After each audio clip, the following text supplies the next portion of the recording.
शिव पुराण में बताया गया है कि जब सती ने स्वयं को अग्नि स्नान में समर्पित कर दिया था तो उनकी मृत्यु का संदेश मिलते ही भगवान शिव क्रोधित हो गए और अपना मानसिक संतुलन खो बैठे थे। इसके बाद वह माता सती के मृत शरीर को लेकर इधर उधर घूमने लगे। जब भगवान शिव को श्री हरि ने देखा तो उन्हें संसार की चिंता सताने लगी। हल निकालने के लिए उन्हें माता सती के शरीर को अपने सुदर्शन चक्र से कई हिस्सों में बांट दिया। यह हिस्से देश के कई स्थानों में जानकर किए गए और उनके पिंड बन गए, मगर शिव जी के हाथ में केवल माता सती के शव की भस्म रहेगी। भगवान शिव को लगा कि वह सती को हमेशा के लिए ना खो दे, इसलिए उन्होंने शव की राख को अपने शरीर पर लगा दिया।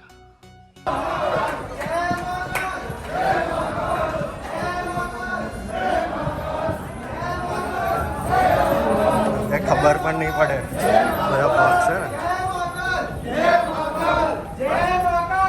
जय महाकाल। चलो भागो।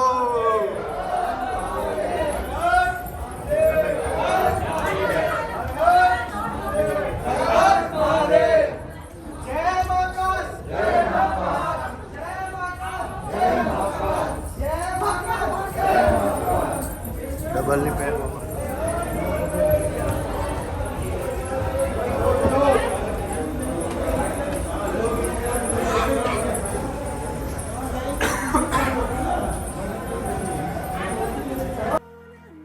भगवान शिव की भस्म आरती केवल उज्जैन के महाकाल मंदिर में होती है। यह आरती बेहद अलग ढंग से की जाती है। इस आरती को प्रातः सुबह केवल 4 बजे ही की जाती है। यह आरती चिता की ताजी राख से होती है। हालांकि कुछ कारणों से अब इस आरती को चिता की राख से नहीं किया जा रहा। आरती के दौरान भगवान के शिवलिंग को पूरी तरह से भस्म से नहला दिया जाता है। वैसे तो पूरे वर्ष कभी भी आप महाकालेश्वर के दर्शन के लिए जा सकते हैं, मगर सावन और शिवरात्रि पर इस स्थान पर विशेष आयोजन होता है। अगर आप सावन के महीने में महाकालेश्वर मंदिर के दर्शन करने जाएंगे तो यहाँ आपको देश विदेश के कोने कोने से आए हुए भक्त की भीड़ देखने को मिलेगी। आपको उज्जैन आने के लिए ज़्यादा दिक्कत का सामना नहीं करना होगा। यह शहर इंदौर के सबसे करीब है। आप चाहे तो इंदौर से ट्रेन या टैक्सी से यहाँ आ सकते हैं। रुकने के लिए यहाँ पर बहुत सारे और अच्छे भक्त निवास हैं, जहाँ बहुत ही कम पैसों में अच्छी व्यवस्था मिल जाती है। विश्व प्रसिद्ध ज्योतिर्लिंग धार्मिक नगरी, जिसे हर कोई अलग अलग नामों से भी जानते हैं, अवंतिकापुरी, उज्जैन जैसे और भी कई नाम पुराणों में दिए गए हैं। देश भर के 12 ज्योतिर्लिंगों में महाकालेश्वर ज्योतिर्लिंग की इस नगरी का अपना ही एक अलग महत्व है, क्योंकि यह बाबा महाकालेश्वर को तांत्रिक क्रियाओं के अनुसार दक्षिण मुखी पूजा प्राप्त है और विश्व भर में बाबा ही दक्षिण मुखी में विराजमान है। महाकाल के इस मंदिर का अधिक महत्व इसलिए भी है क्योंकि यहाँ सुबह 4 बजे भस्म आरती का विधान है। भस्म आरती को मंगला आरती का नाम भी दिया गया है।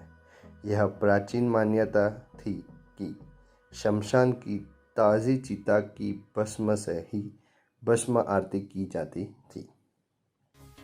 वर्तमान में गाय के गोबर से बने हुए कंडों की भस्म से भस्म आरती की जाती है। भस्म आरती की बुकिंग आप ऑनलाइन और ऑफलाइन भी कर सकते हैं। अब भस्म आरती में धोती और साड़ी पहनना अनिवार्य नहीं है। क्या आप जानते हैं कि भस्म आरती का क्या महत्व है? धार्मिक मान्यताओं के अनुसार भगवान शिव को काल या मृत्यु का स्वामी माना गया है। इसी वजह से शव से शिव का नाम बना। महादेव के मुताबिक शरीर नश्वर है और इसे एक दिन भस्म की तरह राख होना ही है, और शिव के अलावा किसी को भी काल पर नियंत्रण नहीं है। भगवान शिव को पवित्र भस्म लगाया जाता है। जो भस्म लगाए हुए ध्यान करते हैं उन्हें दिखाई देते हैं। भस्म आरती को लेकर कई मान्यताएं हैं।